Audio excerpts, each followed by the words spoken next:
Iya, kan Nur. Motor wangi. Masih tak salah rahang itu. Coba.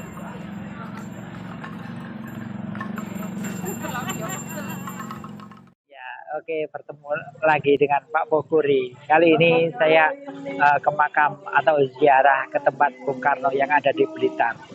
Tempatnya ramai sekali, teman-teman, seperti tempat-tempat ziarah yang lain atau tempat-tempat para waliullah yang lain. Di sini banyak sekali pengunjung dan pengunjung itu memang rata-rata berpakaian muslim.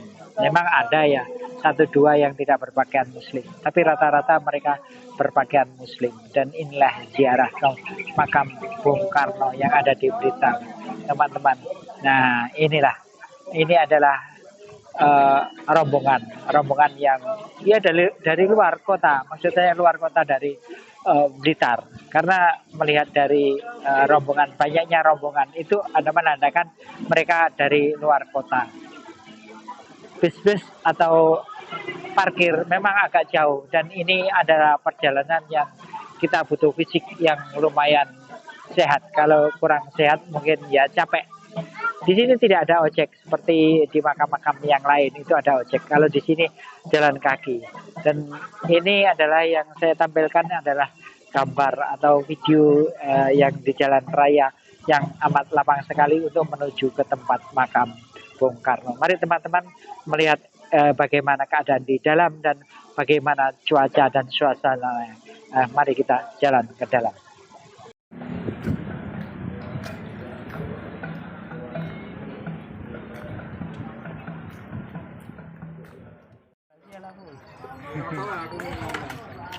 Nah, ini suasana becak yang terparkir rapi. Mereka tidak berebut karena sudah ada antrian. Ekonomi yang digerakkan. Becak ini siang malam ada. Sejenak kita duduk sebelum melanjutkan perjalanan. Karena teramat jauh sekali, teman-teman. Wah, luar biasa jauhnya.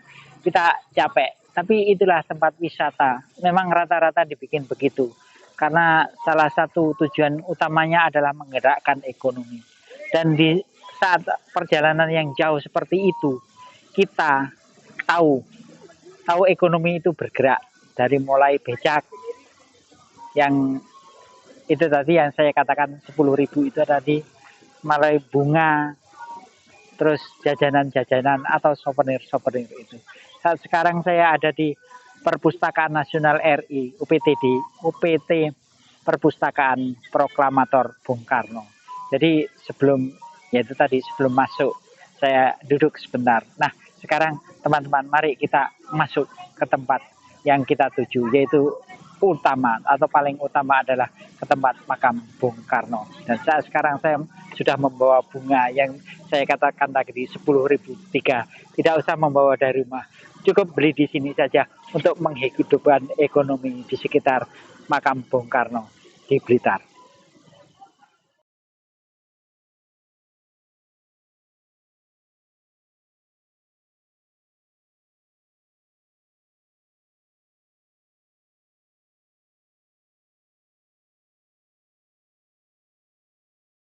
Pernah datang ke Blitar? Kalau belum pernah, coba datang ke Blitar. Ada apa di Blitar? Banyak tempat-tempat wisata atau tempat-tempat yang religi. Tapi saya sarankan untuk teman-teman datang ke makam Bung Karno atau ziarah ke makam Bung Karno. Di sini tempatnya luas, asri, dan nyaman, bersih sekali. Ada museum, ada perpustakaan, ada ya, kita mengenal bangsa lah, mengenal jati diri bangsa. Karena tanpa kita mengenal jati diri bangsa, kita tidak pernah mengenal yang dikatakan jas merah, yaitu jasa pahlawan kita yang telah gugur mendahului kita. Di sini kita mengenal Bung Karno, dan di sini kita berdiri. Ini adalah patung Bung Karno yang sedang membaca. Bung Karno adalah putra sang fajar yang kita kenal sampai hari ini. Dan Bung Karno adalah pendiri bangsa, atau putra terbaik bangsa pada masanya. Saat ini kita sebagai penerus bangsa tidak bisa, tidak harus, yang saya maksud tidak bisa dan harus, itu kita mengenal bangsa dari bangsa yang dulu dan bangsa yang sekarang. Memang tahun Saka dimulai dengan tahun Masehi adalah 78 Masehi, tapi kita sebelumnya tidak pernah dikenal oleh bangsa lain. Yang kita kenal adalah Nusantara Lama. Dan setelah 1901 bulan 6 tanggal 6 Soekarno lahir, era baru Nusantara Lama menginjak di Indonesia atau NKRI saat sekarang ini.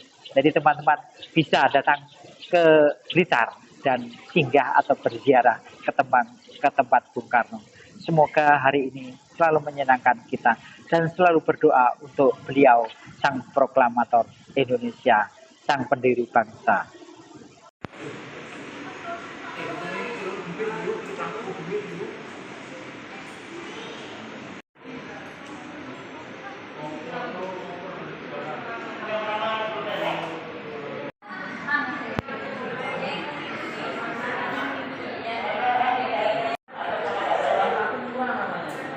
Jadi arah ke Malang itu sebelum ada patungnya.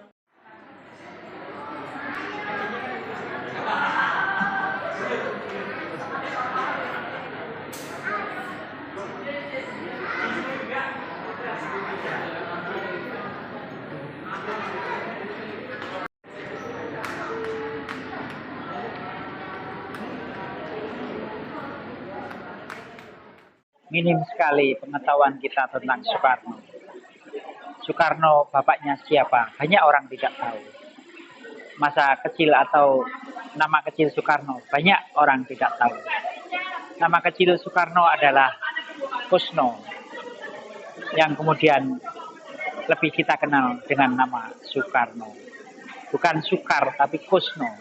Kalau Sukar sulit, kalau Kusno itu adalah nama kecil.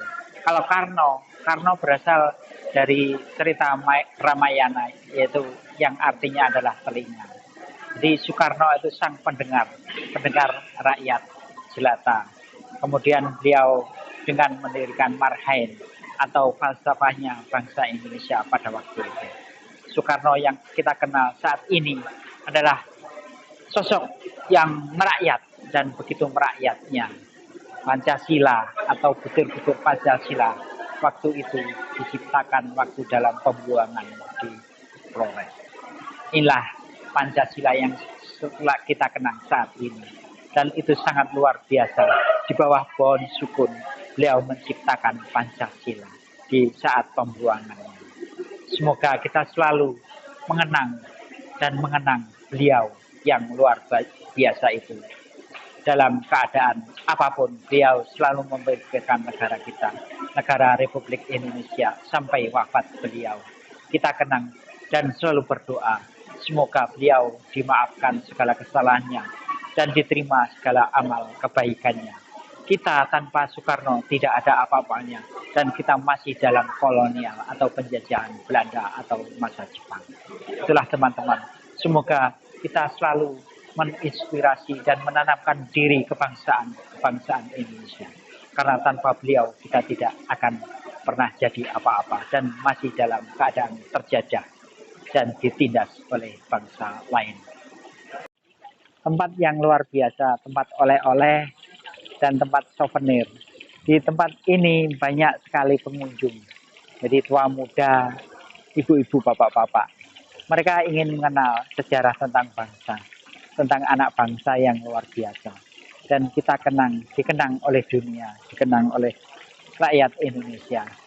Tanpa Soekarno kita tidak akan pernah mengenal Indonesia, karena beliau adalah sang proklamator dan pendiri bangsa. Inilah teman-teman, di sini dikebumikan Soekarno. Dan perpustakaan proklamator Bung Karno sangat megah sekali.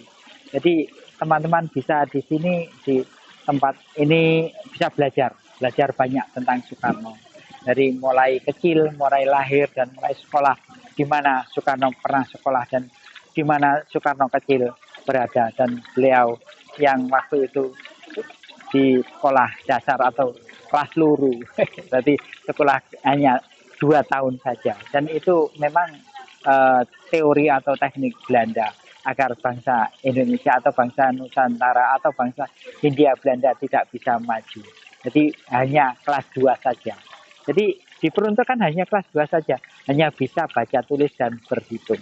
Itu saja agar Nusantara atau Indonesia tidak pernah bangkit sampai kapanpun, sampai dimanapun. Tapi Nusantara atau Soekarno yang telah lahir dan membuat sejarah baru, terobosan baru, dan beliau menjadi sang proklamator atau sang anak bangsa yang luar biasa.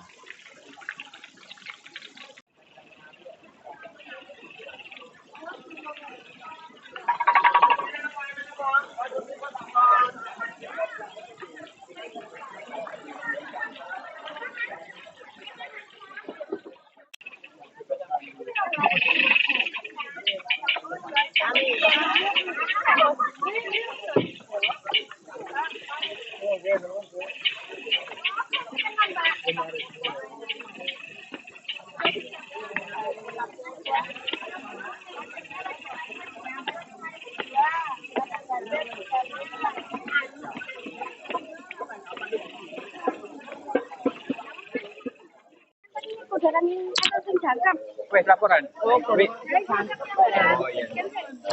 Gile. Dari mana, Pak? Dari Jombang. Iya, monggo. Lihat diri kita.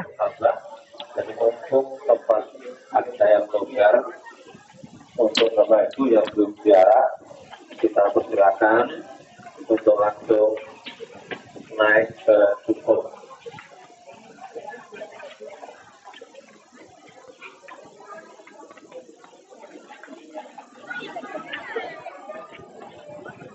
Nah, ini teman-teman, kita masuk di Gapuro Bentar, tempat masuknya para peziarah ke tempat makam Bung Karno. Jadi kita kalau mau masuk ke tempat ziarah harus melewati Gapuro Bentar dulu. Inilah teman-teman, ayo kita masuk dan berziarah di tempat makam Bung Karno yang ada di Blitar, Jawa Timur, Indonesia.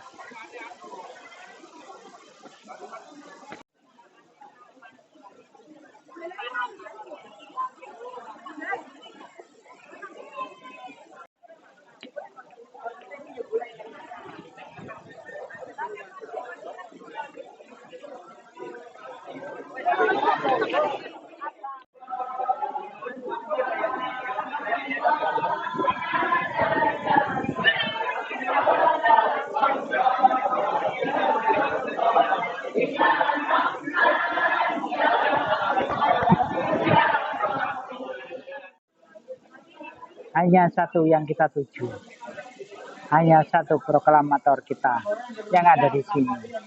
Jadi teman-teman jangan kecewa, cuman satu sang proklamator, presiden kita, Presiden Republik Indonesia, Bung Karno yang ada di makam ini. Dan peziarah datang silih berganti tempat dan berganti untuk memberi hormat atau memberikan doa-doa atau mendoakan. Mereka tidak lepas dari tahlil, tahmid, dan takbir.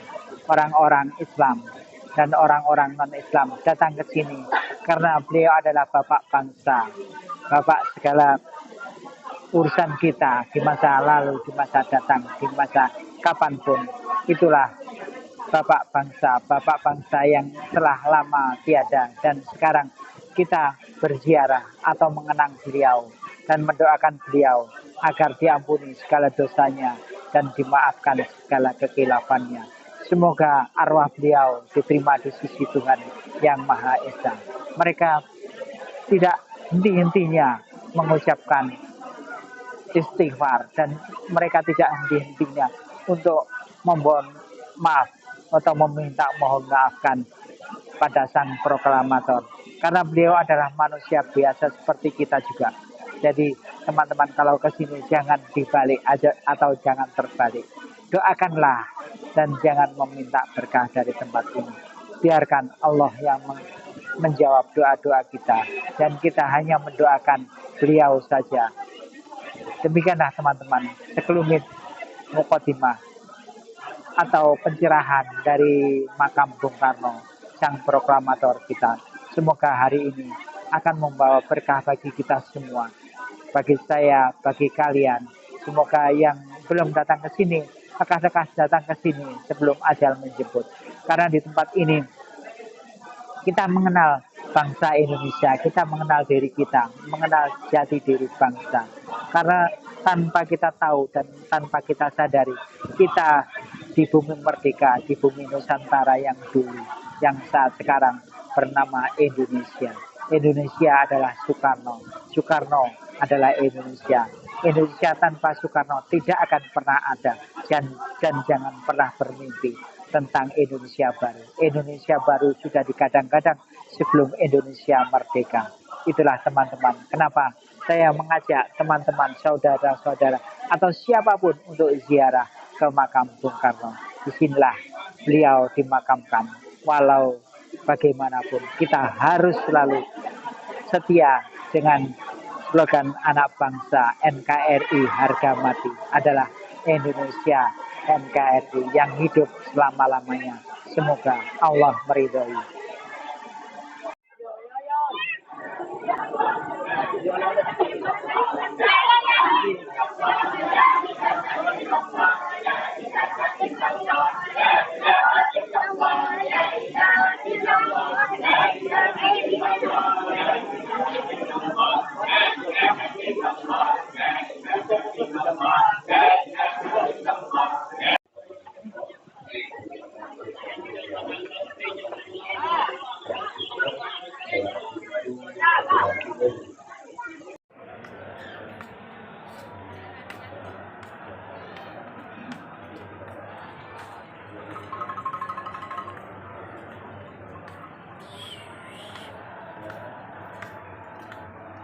Selongi ini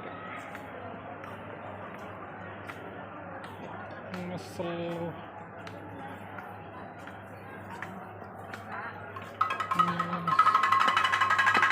ngesel apa namanya? Jangan dulu.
Jas merah selalu ada yang disisakan dan menyisakan. Coba perhatikan di saat hari Minggu dan teman-teman datang berziarah di tempat Bung Karno. Selalu ada yang warna merah, Laskar Bung Karno. Itu luar biasa sekali teman-teman. Jadi paguyuban pedagang atau pedagang yang membawa atau memakai kaos merah di saat hari Minggu. Perhatikan dengan seksama dan sungguh-sungguh. Luar biasa. Walau beliau sudah meninggal, Bung Karno atau jas merah masih memberi rezeki pada anak negeri. Dan inilah jas merah. Lalu jangan lupa pada sejarah. Dan inilah kaos merah yang sekarang menjadi Laskar Bung Karno yang menghidupi atau yang menghidupkan Blitar. Blitar hari ini, hari esok, dan hari-hari ke depan nanti.